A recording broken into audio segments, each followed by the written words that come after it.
Hello there, Chef D Malfi here, and welcome to Plant-Based Made Easy. I'm excited to be back in the studio today for another Testimony Tuesday episode. And if you've never been with us before here on a Tuesday, I want to tell you about it. This Tuesday is an opportunity to hear somebody's plant-based or vegan testimony. I want you guys to feel that I'm not the only one preaching to the choir about plant-based and vegan living, that there's other people out here that want you to know their story as well. So we have a really fun guest in the studio and in the house today here at Plant-Based Made Easy with me. And I'm really excited because Robert and I have been planning this amazing episode for the last, I would say, month or so. So without further ado, let me first introduce his company, then I'll introduce him. This is a man, the owner, the founder of Organic Sproutbox.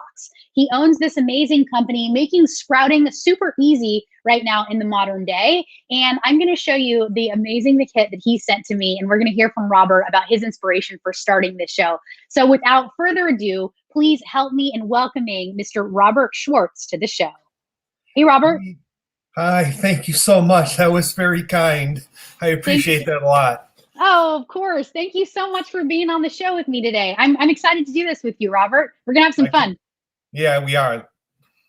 So, Robert, you were so generous in sending me a sprout kit. And so I want to get us kicked off right away with showing the people really what your product is, because it's so cool. So I'm going to do a split screen. I'm going to do an overhead with me and Robert and my split screen. I'm going to put that in the center. And hey, if you guys have any questions, our streamers here that are watching with us, if you have questions along the way about sprouting, about Robert's journey, about my journey, about the recipe we're making, which is avocado mango salad, go ahead and remember, you can type anything right in the comment box, and I'd love to engage with you. So let's talk about your product, Robert. This is a really cool product, you guys. Here it is right here. It's called Organic Sproutbox, and I have it set up. I actually am sprouting as we speak. And let's see if I can actually do a full screen. I think I want to do a solo layout. There you go. You can see this a little bit better. So you guys, here is the cool product. So I have it this amazing towel kind of hiding everything, but voila, here is the sprout setup. So Robert, you're going to be proud of me because right now I have some lentil sprouts that are sprouting up really nicely. I'm going to show the people. Look at this, you guys. Some lentil sprouts. Beautiful. Am I doing a good job? They're absolutely gorgeous. All right, cool. And then next we have some radish sprouts, and I just did a little bit of these here, some radish sprouts, and you can kind of see them. There we go. That's better. These are really small. Yeah, just about ready. I feel like all of these have just one more day. And then of course I have some chichi bean or chechi bean or garbanzo bean sprouts. I don't know how you grew up saying it. I grew up saying chichi bean, but garbanzo bean sprouts. Look at these. How are these doing? Those look perfect. Those look ready. All right, cool. All right, so Robert, I want to hear from you. What was your inspiration for starting this Organic Sproutbox company? Tell us. Well, before you were born, I started through a weird set of circumstances, setting sprouts for selling sprouts for Chicago indoor gardens at farmers markets, and this is in the late 80s. Yeah. And had always kind of kept sprouting since then, a little bit here and there. And then when this pandemic kicked in, I obviously I was a dancer prior to that.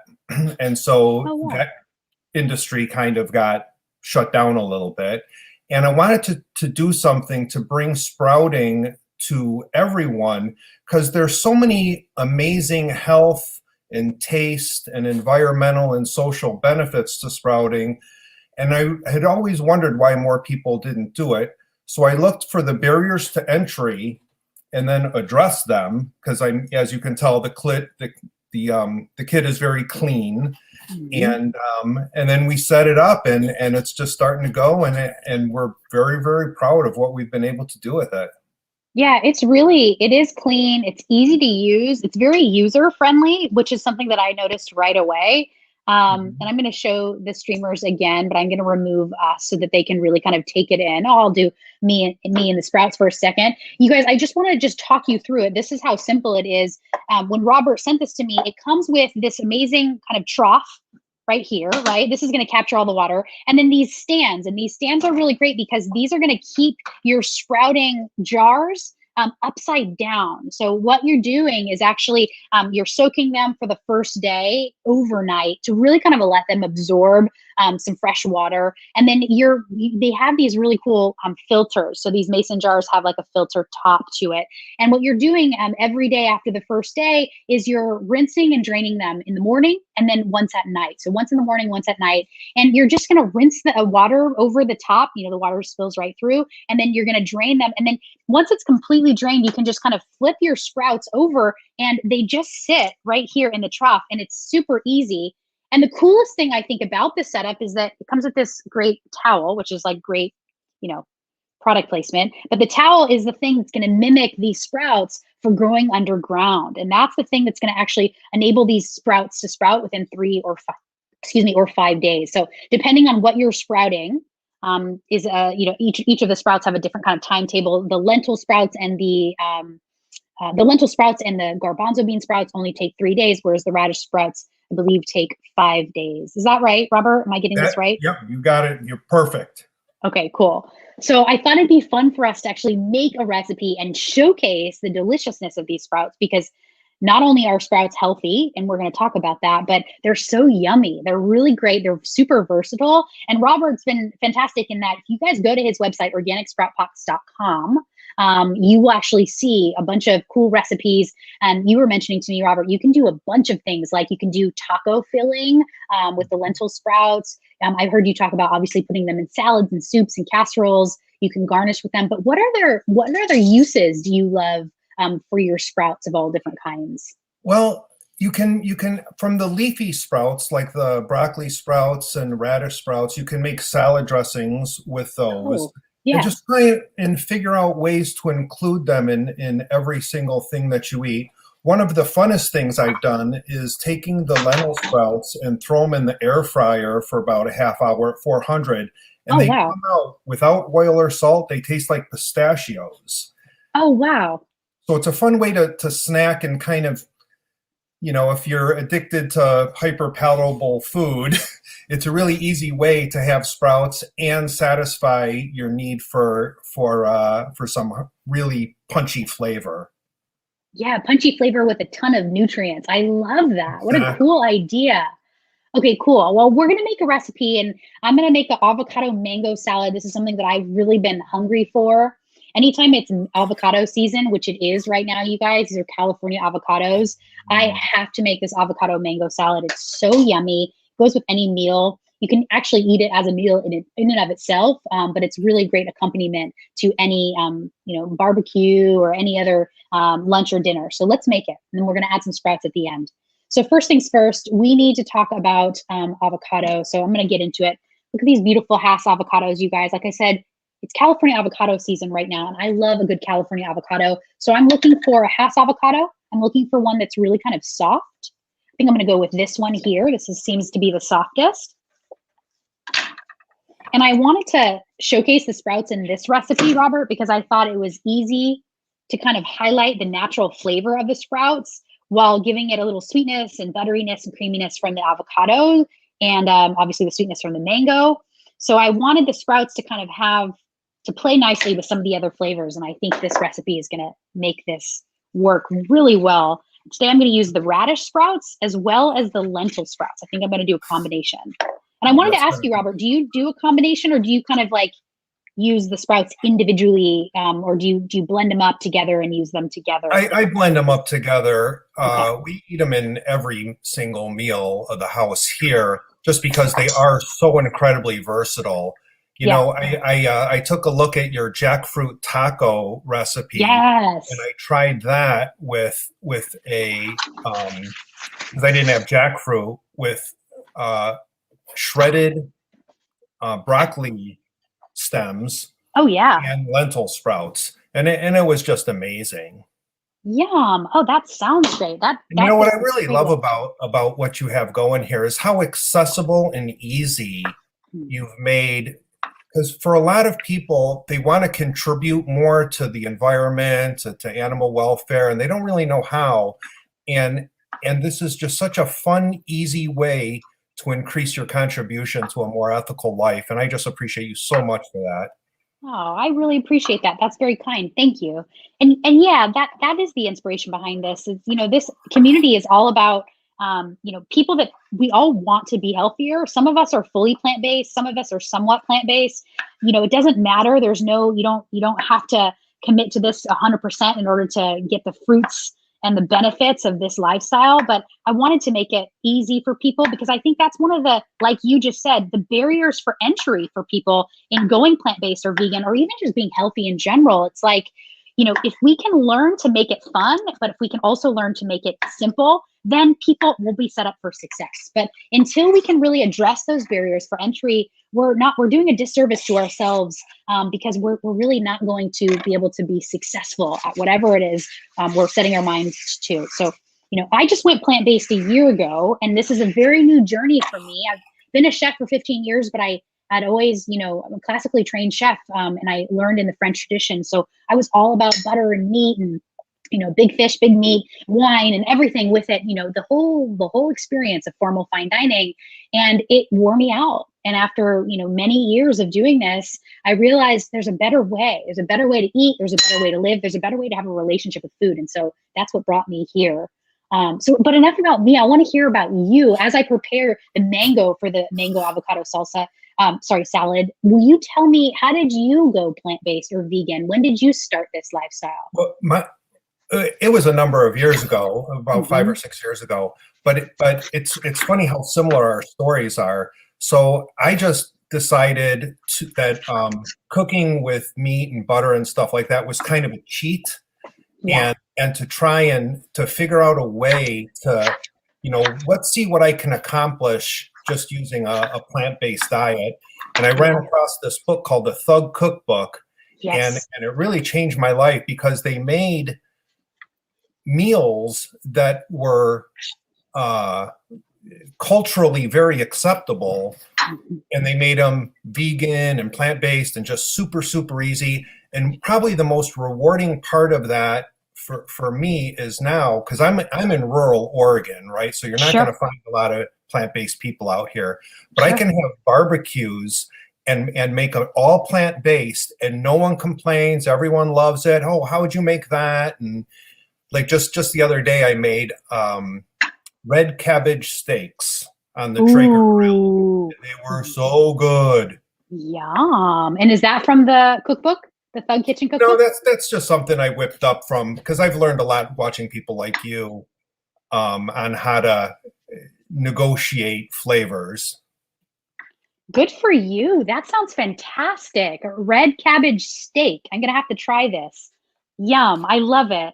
And I love that you mentioned your inspiration was Thug Kitchen Cookbook. I have to tell you, I'm very close friends with the writer and the producer of the Thug Kitchen Cookbooks, now called the Bad Manners Cookbooks. They had to change their name due to the Black Lives Matter movement, but I think that they're awesome. And I love Michelle Davis. I actually went to high school with her and we talked regularly, and I love her approach too. I think that what she's doing is fantastic.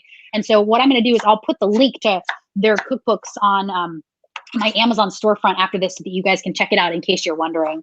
But thanks for mentioning that as a good resource, because there's so many great resources now, right? I mean, you mentioned you went plant-based a long time ago, and you also are living in a rural area where there's not that many people that are eating in a similar way. And so what was the experience like for you when you at the very beginning? Was it hard for you to find groceries and ingredients in order to fit your lifestyle? Not really, because there's a lot of vegetables out here. Good. And so we went, so in addition to plant-based, I try not to buy too much food that comes out of a can. I like the recipe you're making right now, like no cans are being opened, no plastics being used. Right. And it just makes it, the flavor components are a lot better when you can avoid the things that they put in processed foods, in my opinion. Absolutely. Yep. That's true. I mean, it's 100% true. And, they say let's see if I can remember this. I'm not going to be able to remember it, but I will remember. The quote later is something of, if you have to open a bag or a bottle or a can, you are basically, you're going to shorten your lifespan. So foods that have a longer lifespan because they're preserved in a bag or bottle or can It's going to shorten your lifespan. So the goal is to really eat fresh food first. Everything else is secondary. And I love that you're aware of that. And that's really Which cool. out here is really super easy to do. For sure. I'm glad to hear that. So I'm going to continue with the salad. I'm just going to kind of talk us through as I'm doing it. I just added the mango. I had some organic grape tomatoes, which I added there, you guys. And I'm going to show you in the overhead cam so that you can see mango here, avocado, cherry tomato or grape tomato. Now, the next thing I'm going to do is I'm going to add a little garlic because I want a little bit of that beautiful garlic kiss, that essence that the garlic is going to really provide in the salad. A lot of times you can add garlic to dressing, which would be fantastic, but this is kind of a dressing-free salad, and it's just going to be the natural flavors and juices of the ingredients that we're using. So I also wanted to add garlic because I wanted that antibacterial, antiviral property in this recipe, and that's going to come by way of the chemical component called allicin in the garlic. It's not allicin like the name, but allicin, ALLICIN, and it is a wonderful chemical that really provides an antiviral effect in the body. So just one garlic clove, and in order to really get this allicin property, working within the garlic, you have to do one of two things. You have to apply heat or you have to apply pressure. All right. So I'm going to apply pressure. I'm going to add my chef's knife right to the garlic clove, and then I'm going to give it a whack. And by doing this, what is happening is it's releasing the molecules, the juices and the chemical molecules by just kind of breaking down the garlic itself. And that is going to release the allicin. It's going to make this chemical property wake it up and make it a living element of this clove of garlic here. Now I can mince this or I can throw it through my press. And I think I'm going to do that because I really want tiny little pieces. And I also want that garlic juice. So you get that by using a garlic press. I'm going to just press it through. You can see it's right there. And I want to ask you the next question I have, which I think is a really interesting one. What were the benefits that you've noticed when you went plant-based? Can you remember that, your experience, some of the body changes that you had, or even psychological or spiritual changes? Well, sure. It would depend who you ask. Like if you asked my doctor, they actually accused me of getting black market cholesterol medicine because hypertension medicine, because I went from 140 over 100 to 122 over 80 just in a couple of months, and dropped about 15 pounds without noticing or without changing any other aspect of my life. Yep. But on the other levels, though, it really, everyone's trying to be more environmentally conscious these days, and sprouting is really the most environmentally conscious way to eat. Yes. Because you're not using topsoil, there's no refrigeration, there's very little packaging pollution and transportation pollution. And it's nice that you mentioned the Black Lives Matter movement, because I grew up in low-income Chicago. And when you grow up in an environment like that, it's literally easier to get an automatic weapon than an organic tomato. And it's been that way. I'm 55. It's been that way for at least 50 years. And the government has been unwilling or unable to do anything to get people who live in those communities anything that we would consider food, right? Yeah. It's either, for me, it was Popeyes or McDonald's. And sprouting, I think, is an easy way that you could get fresh organic vegetables every 3 to 5 days, regardless of your living situation, meaning you don't need a huge farm, because all you need is a little tabletop counter, and boom, there's your organic vegetables. And the amount of metabolic syndrome that community, that lower income community, suffers compared to everyone else is really just criminal. Yeah. I love that you mentioned that. Thank you so much, because it matters. And the conversation, it does. It matters a lot. And what you're doing is contributing to this, because, the footprint is so much smaller. Not only is the sprout itself small and going to be jam-packed with micronutrients, but, this is a symbol or a microcosm of what we can all be doing better with, which is creating health in our own home. And then using that as a ripple effect to create health in other ways. And by sprouting, for me, just by doing this sprouting experiment for the last 2 weeks, I feel like I'm a healthier person because I'm more actively aware of what's happening in the experiment, that I'm, creating these sprouts and they're living organisms. I mean, here are my completed sprouts that I have ready for our salad, the lentil sprouts here and the radish sprouts here. And, there's so many nutrients in just these 2 cups that I've created. So it's really brilliant what you've done here and how accessible you've made it for everyone. I really love it. Yeah. Yeah. So that's really important. Thank you for sharing all of that. And, I appreciate that. And, I want to encourage anyone that's listening or watching right now, what are some of the changes that you've noticed, some of the things that you've noticed either physically or emotionally or spiritually, psychologically, since going plant-based, either committing fully or wholly. I'm always curious to know, as we talk through these conversations every Tuesday, like, are you guys feeling some of the same things that we're experiencing? Are you having a similar experience? Because I feel like it is a shared experience for sure. So share if you guys have anything. For me, it really helps. Like every morning when I rinse the sprouts, it reminds me of a fidelity towards being a more environmentally conscious person and a more ethically minded person in terms of our society. Absolutely. Yep. Absolutely. I would agree. And was this the inspiration for creating the company initially? No, it really wasn't. I just wanted a funner way to cook. Yeah. And then when I started looking on Instagram and LinkedIn and Facebook, I saw all of the other reasons why people go plant-based. And then I thought back, of course, to my own childhood. And when I was looking at my sprout box one day, I was thinking, if we could have had one of these, I could have avoided a really lot of health issues that were my late teens and early 20s. Sure, for sure. I mean, you really think it would have had a great impact in your teen years? You really think it would have helped you feel better and live healthier?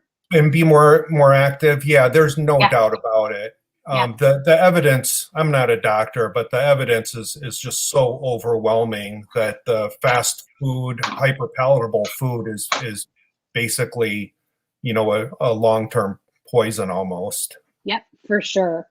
Yeah, no, it's super cool to have you have that awareness now as an adult and to be able to sort of do it differently now. And these are the years that matter too. I always say it doesn't matter when you begin, it's that you begin. And that is really important. So finally, you've arrived, and not only are you helping yourself and your own family, but you're helping all of us too, which is really, really cool. And you're making it so easy, like I mentioned. So easy. In fact, I'm going to add it to our salad. So here we go. I have the salad almost ready, you guys. I had it in jalapeno. 1 jalapeno here. I removed the seeds. I added a little bit of red onion, like 1/4 of a red onion. And I have the ingredients here too, so that you can see I have a big bowl of jalapenos, some grape tomatoes, some avocado, some red onion. You can use any onion, of course. And now I think I'm just going to go for it. I was thinking maybe I would just garnish it with the sprouts, but no, I think I want to actually dress them a little bit with some lemon juice and some salt. So I'm just going to add my lentil sprouts. Look at how gorgeous these are. You guys see this? Look at this from you, Cam. I mean, they're like spiny and green and crunchy and beany. I love the lentil sprouts. Lentils are one of my favorite things. So when you sent me, lentils and to sprout them, I was like, yes, okay, awesome. Radish sprouts, they're not my all-time favorite. I do like them, but I like to use them sparingly. So I'm just going to use a little bit of the radish sprouts. Yeah, it's important that people out there know that these things are basically have all the nutrients and the flavor of a full-grown plant in a little tiny sprout. So using the radish sprouts, you can really overpower a dish if you're not careful. If you're not careful, for sure. And sometimes it's really good too, because it will add a lot of punch. Now, Robert's mentioning something that's really important. Not only is he going to give you that mega nutrient boost, because it is going to be a nutrient dense food, because you're literally sprouting it. You're creating a living organism within something that was dry, and now you're rehydrating it. But not only are you doing that, but you're also creating a ton of flavor. So people often say when they get radish sprouts, it tastes like an intense amount of radish. It can sometimes be spicy. It can sometimes have a floral effect. Same thing with the garbanzo bean sprouts and the lentil sprouts. You're going to pick up on these nuanced flavors of whatever it is that you're sprouting. So keep that in mind, and you can enjoy it, and you can pair your foods with different sprout flavors and have fun with it, because it really is a whole different way of experimenting in the kitchen. It's really cool to add nutrient punch and the flavor punch like that, using the sprouts as either a garnish or an addition to the dish. So I'm going to add a little bit of lemon juice. You can actually add lime juice. You can add any citrus that you want, but I'm going to add a little lemon because I really like lemon with this specific salad. I think it's mild. The lime tends to be a little bit too much for my taste. It almost like makes it taste more like guacamole, and I want it to taste like a beautiful salad that's lightly dressed. Now, I said it wasn't going to have dressing because I'm choosing not to use any oil in this right now. The recipe does call for some oil in case you do want to use extra virgin olive oil. That would be the oil that you could use. You can use avocado oil as well, but I'm just going to let the lemon juice and then the juices from the mango and the tomatoes and the jalapeno and everything kind of speak for themselves. I also want a little bit of green. In addition to the sprouts, I want some herbs. So I thought some nice fresh cilantro would be great. So I'm just going to take these cilantro leaves and stems and just run my knife over it. And I like to use all the way down. Add a real nice peppery overtone to what you're doing, and almost replicate between the lemon juice and the lentil sprouts will almost replicate a dressing.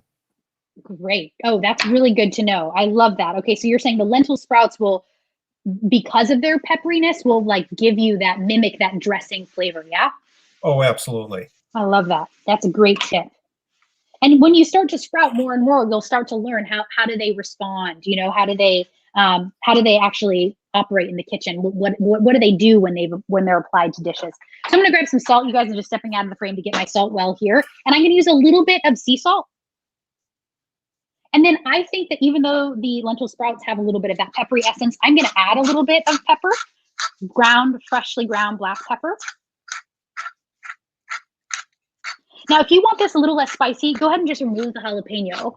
And you can actually add bell pepper if you want for more crunch and more fiber with a lot less heat.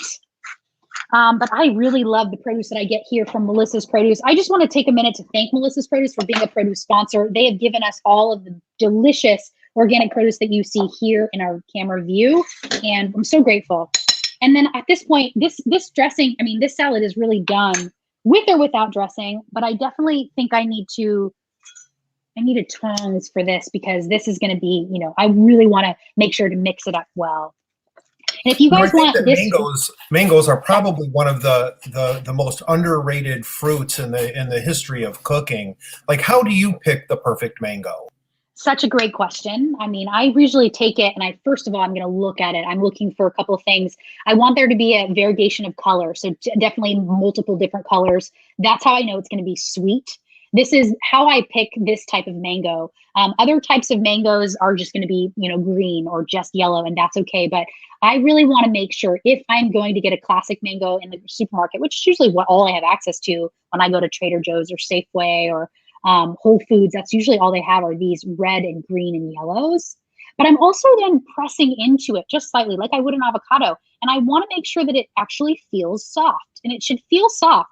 Now, it's not going to feel as soft as maybe like a half avocado, but it's going to give you that softness, that squishiness. You can kind of feel the sugar right under the skin. Yeah, that's how I do it. And it usually works. I can usually feel for a good piece of produce. It's all about, though, the elements. You want to feel for it. You want to smell it, and you also want to see it. You want to make sure that you're looking at all the different colors. Oh my gosh, this salad looks awesome. And I think that's pretty much it.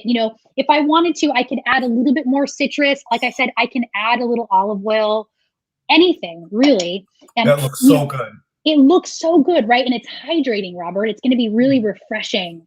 I love it. All right, I'm going to place this up because I want you guys to see it beautified in my bowl here. Like I said, this is a meal in and of itself. And the reason I'm saying that, and I'm really emphasizing it, is because it is a meal according to my cookbook, Plant-Based Made Easy. This is in the lunch category, but it's also a meal when you add these sprouts, because the sprouts are not only going to give you a lot of fiber, but they're going to give you some protein too. You cannot forget that. They are going to give you some protein, especially the lentil and the garbanzo bean sprouts. So this is going to give you a lot of nutrients. It's going to help you feel really satiated. Man. You know, something that surprised me was that they have an amount of iron that you wouldn't expect. Right. Yep. I mean, iron is so important. It really is, especially for people that are vegan. So thank you for mentioning that. All right. Well, I think this is definitely ready. I need to grab a fork. You guys take a look at this. I hope that this looks good to you as much as it looks great to me. I really want you to see the colors and look at these beautiful wiggly sprouts. You can see the radish sprouts. You can see the lentil sprouts. I can see the cool mango. I can see the avocado as well. I love that I added a little red onion because I'm getting some bits of purple. Beautiful. And you know what they say, we eat with our eyes first, right? So I know when I look at this, I am so grateful because I can see all the colors. It's just like a living dish. So I'm going to give this a little taste. Before I do, I really want to give this food a little gratitude. And I want to say thank you to you, Robert. I really appreciate you. And I want to say thank you to God, most importantly. Here we go. Oh my God. Oh man. It's so good. It's crunchy. It's crispy. It's like green. I can taste. I love the sprouts because sprouts are so extra crispy. It's so good and it works so well with the sweet mango. It really does. And the creamy avocado. I love this recipe. Robert, this one's for you. Thank you so much for joining us today. I really appreciate you. And thank you for sending the sprouts. Thank you. It was a lot of fun. It was a lot of fun. And I want to say thank you guys to our streamers. I appreciate you. Mom, my mom came on the line. Hi, Mom. Hi, Karen. Hi, Daniel. I'm so glad that you got a lot out of this. Daniel said, well, thank you. What a wealth of information from you both. I need to start sprouting ASAP. If you guys want to start sprouting, I really recommend that you do check out organicsproutbox.com. You guys can get all of the information there.